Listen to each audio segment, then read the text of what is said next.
নির্বাচনের দিনক্ষণ মাস সামনে আনতে হবে। আমির খসরু মাহমুদ চৌধুরী কথা বলছেন। আরও সুনির্দিষ্ট একেবারে রূপরেখা বা রোডম্যাপ সেটি চায় বিএনপি। এটা পরিষ্কার যে নির্বাচনের দিনক্ষণ অর্থাৎ ডিসেম্বর মাসের কোন দিন বা জানুয়ারি মাসের কোন দিন অর্থাৎ মাস নির্দিষ্ট হইতে হবে এবং দিনক্ষণ অর্থাৎ তারিখ নির্দিষ্ট হইতে হবে।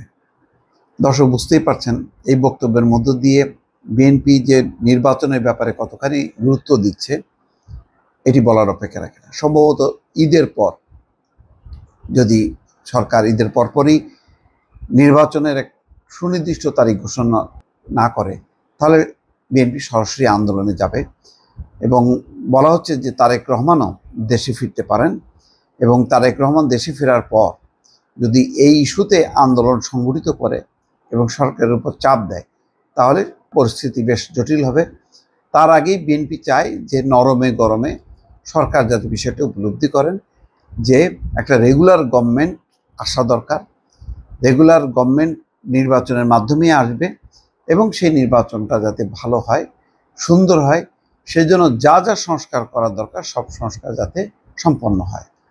কিন্তু নানা রকমের সংস্কার, বহু সংস্কার, এত সংস্কার এর কাজগুলো অত সোজা হবে না। এখনো পর্যন্ত রাজনৈতিক দলগুলো 6টা সংস্কার কমিশনের ব্যাপারে মতামত চেয়েছে এবং সেই মতামতগুলো দিচ্ছে। আরও প্রায় 7টা বা আরও 6টা সংস্কার কিন্তু কমিশনের রিপোর্ট বাকি আছে।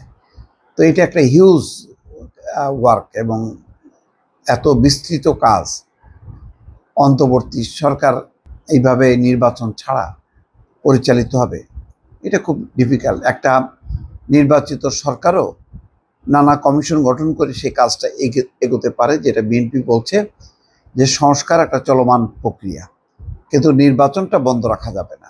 এই প্রেক্ষিতেই আমির খসরু মাহমুদ চৌধুরী বলছেন নির্বাচনের দিনক্ষণ মাস সামনে আনতে হবে। যারা দ্বিতীয় পন্থার খোঁজে আছে তারা দেশের মানুষের ত্যাগের বিরুদ্ধে কাজ করছে। শনিবার চট্টগ্রাম নগরের একটি ইফতার অনুষ্ঠানে প্রধান অতিথির বক্তব্যে তিনি এই কথা বলছেন। বিএনপির মহানগর বিএনপি এই অনুষ্ঠানে আয়োজন করে। আমির খসরু মাহমুদ চৌধুরী বলছেন, আমরা 16 বছর আন্দোলন করেছি বাংলাদেশের মানুষের মালিকানা ফিরিয়ে দেওয়ার জন্য। মালিকানা ফিরিয়ে দেওয়ার মূল বাহক হচ্ছে নির্বাচন। গণতান্ত্রিক প্রক্রিয়ায় যাওয়ার জন্য মূল বাহক হচ্ছে জনগণের ভোটে নির্বাচিত সরকার এবং একটি সংসদ। এই পরিবর্তন করার জন্য আর দ্বিতীয় কোনো পন্থা নেই, অর্থাৎ নির্বাচনের মধ্য দিয়ে একটা সরকার গঠন হবে এবং সংসদ গঠিত হবে। সুতরাং এটাই হচ্ছে গণতান্ত্রিক প্রক্রিয়ায় উত্তরণের একমাত্র বৈধ পথ, নিয়মমাফিক পথ। আমির খসরু চৌধুরী বলেন, আজকে আরেকটা শক্তি অন্যভাবে নির্বাচন প্রক্রিয়া বাধাগ্রস্ত করার চেষ্টা করছে। শেখ হাসিনা একভাবে বাধাগ্রস্ত করেছেন, এরা কিন্তু অন্যভাবে বাধাগ্রস্ত করার চেষ্টা করছে। বাংলাদেশের নির্বাচন না হতে পারলে মনে হয় তারা খুবই খুশি। তো দর্শক বুঝতে পারছেন। এবং বিএনপি নেতা কর্মীদের বিরুদ্ধে সাংবাদিকদের এক প্রশ্নের ব্যাপারে বলছেন যে বিএনপি নেতা কর্মীদের কারো বিরুদ্ধে অভিযোগ ওঠা মাত্র বহিষ্কার করা হচ্ছে, পরে তদন্ত করা হচ্ছে। ইতিমধ্যে 2000-এর কাছাকাছি নেতা কর্মীকে বহিষ্কার করা হয়েছে। আমরা পত্র পত্রিকা বা যে কোনোভাবে অভিযোগ পেলেই ব্যবস্থা নিচ্ছি। পরে অপরাধের সঙ্গে জড়িত না বলে প্রমাণ পাওয়া গেলে তাদের দলে ফেরানো হচ্ছে। তিনি বলেন, আমরা সরকারকে আহ্বান জানাচ্ছি যারা অপরাধে জড়িত তারা যে দলেরই হোক না কেন তাদের বিরুদ্ধে আইনানুগ ব্যবস্থা নেওয়ার জন্য। এক্ষেত্রে দল মত বিবেচনা করার দরকার নেই, আমরা নিজেরা সরকারে থাকলেও এটাই করতাম।